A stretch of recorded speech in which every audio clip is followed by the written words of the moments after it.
What's the best not today Karen moment you've ever seen? I had this coworker who kept ordering a wagon, no wheel every damn Friday. Yeah, instead of just saying chuck wagon, no bun like a normal human being, every cashier looked like they'd just been asked to solve quantum physics with a ketchup bottle. Then one day the owner overheard him whining that the staff was too dumb. Dude just dead-eyed him and went, "Are you some kind of moron, pal?" Absolute silence.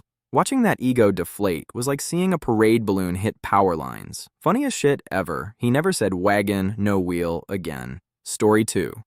Not too long ago, I was standing in line at Subway, behind this dude who absolutely lost his mind over an expired coupon for a free sub.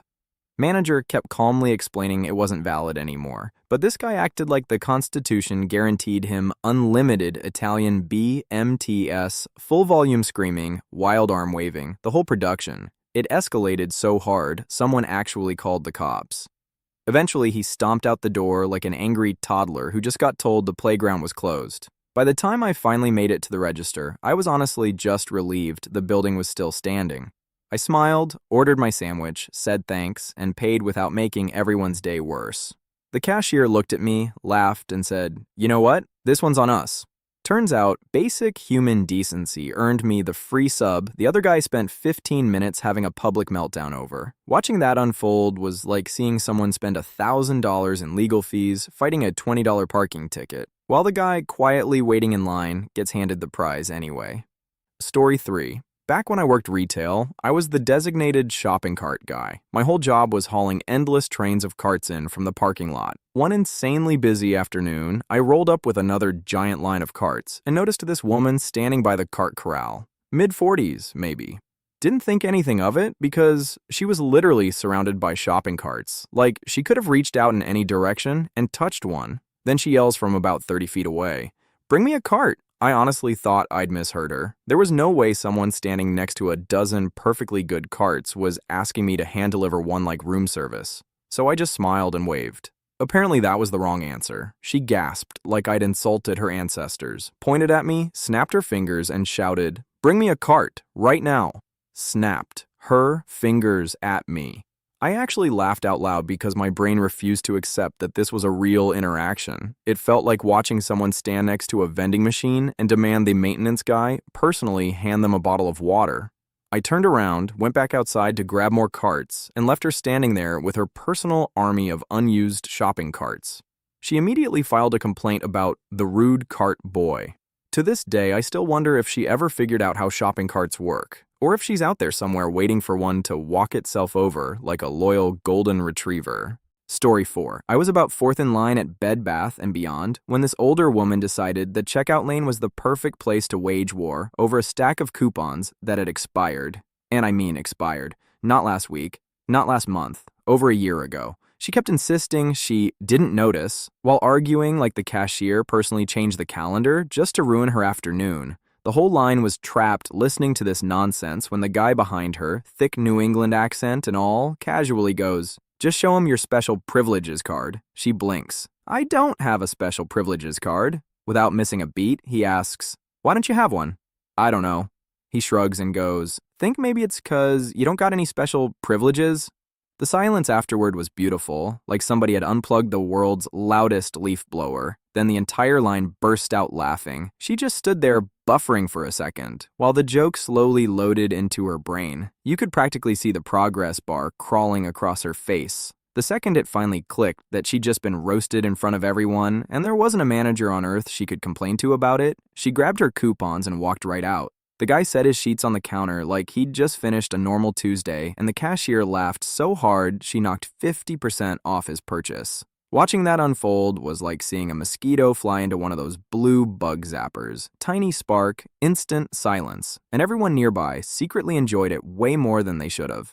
Story 5. Back when I delivered pizzas, the shop was owned by 3 Russian guys who busted their asses every single day. Super polite, solid dudes. I took a delivery literally around the corner. Like, you could have thrown the pizza farther than I drove. Customer comes out already pissed, ranting that the guy with the accent shouldn't answer the phones because nobody can understand what the f*** he's saying. Cool. I told him I'd pass it along. Owner hears it, immediately calls the dude, and absolutely cooks him, says if his English is such a problem, he can f off and order somewhere else instead of being too lazy to drive 30 seconds himself. Then he hangs up with, "Do you understand my English now?" Man got folded like a cheap lawn chair. Story 6. I had to absolutely stand on my brakes once because a family stepped into a crosswalk from behind this giant bush that hid them until the last second. Tires screamed, heart launched into orbit, but I stopped with plenty of room. The family barely even looked up because, nobody actually got close to being hit. Crisis over, or so I thought. The woman behind me apparently decided she'd been appointed traffic Batman. She pulls up next to me at the next stretch of road, window down, finger wagging like she's personally delivering a TED Talk on driving. She's yelling, glaring, fully committed to the performance. Meanwhile, she's paying exactly zero attention to the road in front of her. Then, thunk. She rear-ended the stopped car at the stop sign because she was so busy screaming at me she forgot the whole "watch where you're going" part of driving. It was like watching someone write an angry Yelp review while walking straight into a glass door. The instant karma was so perfectly timed, it almost felt scripted, except insurance companies don't have comedy writers. Story 7. We had this guy who was basically a Karen with a beard. Every other week, he'd call support to scream about his internet being unusable, except the problem was almost always his own ancient equipment. Didn't matter how many times we proved it, facts just bounced right off him like Nerf darts off a tank. Eventually, he started trying to intimidate us by replying to support emails with fake CCs to newspapers. The funniest part? He wasn't even good at pretending. Half the email addresses were wrong, so his imaginary media campaign was basically shouting into the void. One day, my boss spotted one of these emails and finally had enough. He told the guy, politely at first, to stop abusing the support staff. Naturally, the customer doubled down because some people think being louder is the same thing as being right. So my boss replied one last time, "Your account is worth £45 every 3 months. We don't need your business. I've canceled your contract. Good riddance." Then he copied the entire support team. The office absolutely erupted. People were cheering, laughing, high-fiving, probably the closest a tech support department has ever come to winning the Super Bowl. Watching that guy realize he couldn't bully a company into keeping him as a customer was like seeing someone threaten to leave a party, only for the host to happily hold the door open. Still one of the best bosses I've ever worked for. Story 8.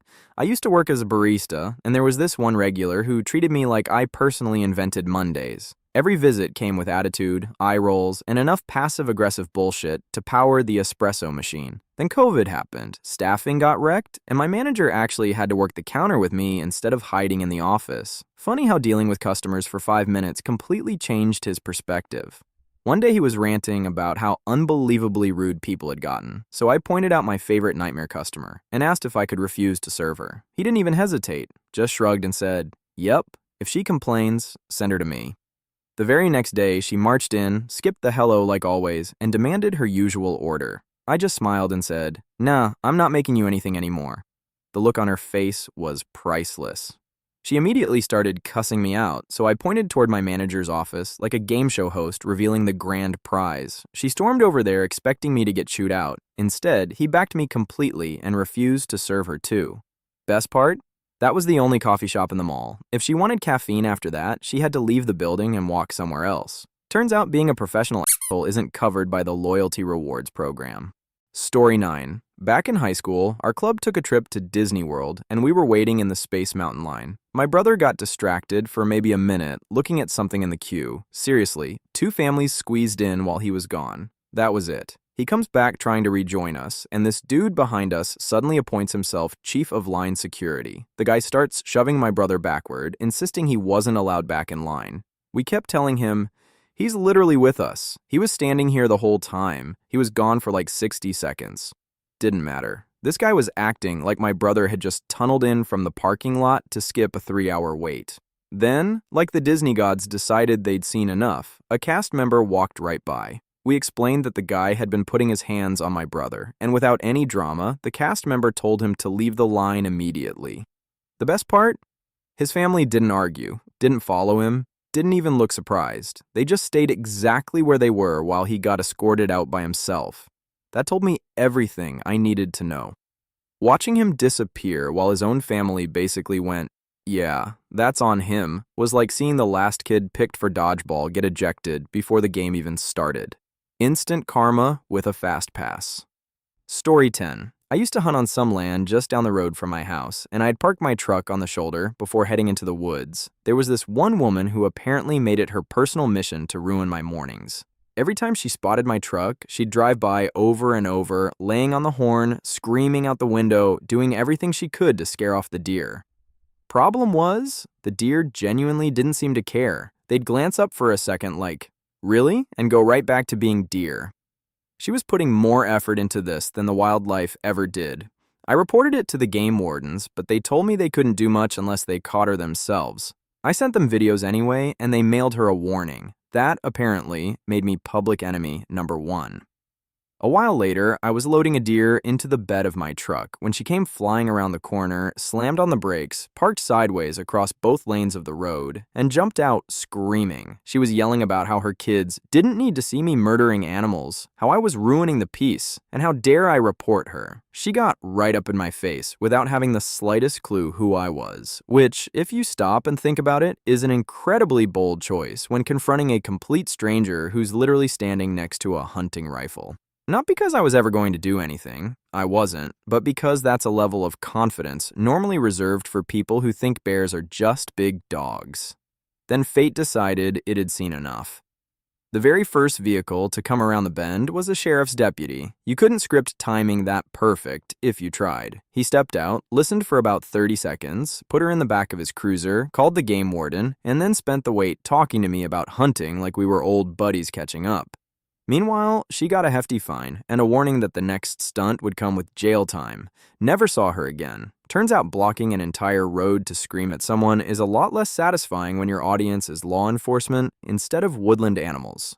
Story 11. This happened years ago at one of those fancy Dallas steakhouses where the prices make your wallet start sweating before the food even shows up. Place was almost empty. 2 middle-aged women got seated, and within minutes, one of them was absolutely unloading on this young waiter. No clue what kicked it off, but the poor guy finally said, calm as could be, "I don't have to put up with this," and walked away.